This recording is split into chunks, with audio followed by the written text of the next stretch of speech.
Hello, BookTube. I thought I'd get in front of the camera and make another video because I wasn't kidding the other day when I said that doing this, sitting here and talking about books with you all, really does cheer me up. Uh, and it occurred to me that in the midst of everything else that's been going on in my life this week, before uh, bad things started to happen, I actually did a fair amount of used book shopping and didn't tell you about it. And I wanted to do that. I want to show you the highlights of it, especially because a large chunk of that hunting resulted in my favorite genre of all, big fat biographies, really good biographies that I somehow or other don't have. And the first two are a perfect example of that. I'm going to make, I think, a couple of videos so that I don't, make another 30-minute video on an endless string of titles for your TBRs. But the first two I found right next to each other on the shelf, sort of jostling for my attention, just the way their subjects did in real life. And it's these two big chunkers, Trollope and Dickens. The first one is Peter Ackroyd's gigantic biography of Charles Dickens, which was, I think, probably his best-selling book so far, and just gives, he's an old-fashioned, dependable hack of a writer. So you give him a subject and you give him enough time to research, and he's going to write a fantastic book, something that's really enjoyable, that doesn't condescend, and that covers all the bases. Not scholarly, but as close as you can get, and better. And he's written on every subject under the sun. And this Dickens book, I think its success might have come a little bit of a surprise, but I got it because I haven't read it since it first came out, probably 30 years ago. A few years ago, I did read a big Dickens biography, and I thought it would be preparatory to rereading all of Dickens, but I never actually did that project. Something about this writer. I make grandiose plans to finally like him, and then I come up with someone else to read, and the someone else to read is very often Anthony Trollope. And this is Victoria Glendinnings's biography of him, and when I first thought about it, comparing the two, I thought, well, she's no hack. She's dignified. But Peter Ackroyd's plenty dignified, and she is also a hack. The way you can tell is if they have no loyalty to any particular time period or person or movement. If they're a hired gun, if they can go wherever and still write a really good book, that's how you know, and she can. And I had this book. I read it. I got it and read it when it first came out. And I thought at the time that it was inferior to James Pope Hennessy's book, his biography of Trollope, in its talking about the books. And it's talking about Trollope's books. And I still think that. Nobody that I've read so far really matches James Pope Hennessy in a biography, not a book just about the books, but in a biography. No one I found really matches him for how interesting he is on the books, which is, it was all of Trollope's life, or a large part of it, so that's important. And I'm sure that I don't have an actual presentable, durable hardcover of that book. I'm sure that it will turn up. But the more I was thinking about it when I was rereading chunks of this, and I will reread the whole thing, I think this weekend probably, the more I realized that as good as Pope Hennessy is on the books, Victoria Glendinning is much better on the man, on the Trollope who wasn't constantly making deadline. And so it was a treat to find this, and it was extra fun to find them right next to each other, especially since they were virtually free. And I was motivated by the Trollope biography in part because I just recently decided on which Trollope I would read on my phone, and have been rereading it and enjoying the heck out of it. And that's that kind of suggestion, that kind of pattern, what makes you want to read the next book. I don't often indulge in that being random. Most of what I read is fairly preordained by the new releases, but I do sometimes allow that serendipitous element, because otherwise it feels a little little stiff.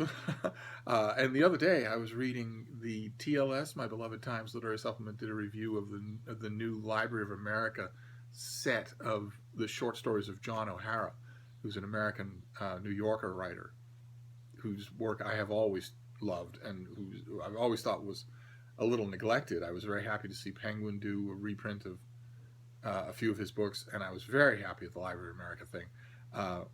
And I loved the TLS review. And when I was reading it, I was thinking, boy, you know, this really gives me a yen to go to my shelf and read a great biography of John O'Hara. And when I got back here, I realized that the 1-2 punch that I wanted, a great biography and a great collection of letters, I didn't have.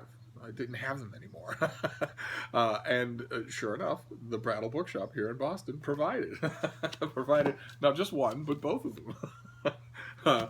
The first is a biography, The O'Hara Concern, by Matthew Brucoli, the great biographer of F. Scott Fitzgerald. And the O'Hara Concern is a play on the title of one of O'Hara's stories. And the other is this big, it's even better in a way than the biography, it's this big collection of his letters, which show up in perfect minute detail. He was a really engaging letter writer, artless, but really engaging. And it shows in minute detail a working writer at every stage, from conceiving a story to complaining about the conditions under which the story is written, to hawking the story around, to crowing about the money for the story, to lamenting how fast the money is spent for the story, just the whole thing. And I read both of these when they first came out, when Brucoli did this sort of 1-2 punch of getting to know this author. And I had them forever and ever, and then they went away. They weren't on my shelf when I went looking for them, but now they are. And then the rest of these I want to show you, just 3 more I want to show you. They're all one-offs. They weren't actually driven by any outside thing, at least not much. The first one is Kenneth Rhodes' biography of King George V, which I had in a UK paperback forever and ever, and I couldn't read it. I moved it from shelf to shelf and apartment to apartment, but I couldn't read it. It was too fragile. So I was happy to find this, especially since he's really good. He's really good on the whole Windsor clan, but George V especially, who's a difficult topic because he's such a deeply unsympathetic person, and also it's impossible to avoid the impression that he wasn't a particularly good king, which is really awkward.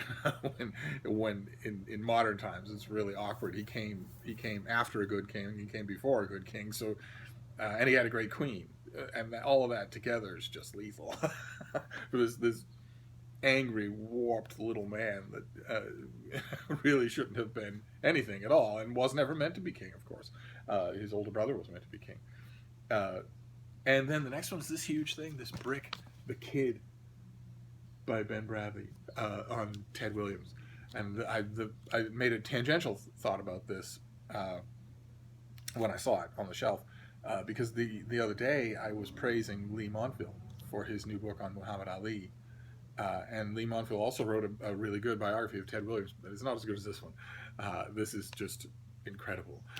Bradley's he's a heck of a guy, and he really knows how to write a biography. This is the whole world of a whole era of baseball, and also at its heart, much like King George V, a difficult man, which can often be very enjoyable to read. And then the last one was this, something we've seen on this channel before. This is Carl Sandburg's Lincoln. This is the Prairie Years and the War Years. This is the 1-volume thing, the Book of the Month Club, and it's the reason I got it is because the Carl Sandburg Lincoln that I love the book. I think it's fantastic, especially the last part of the last volume.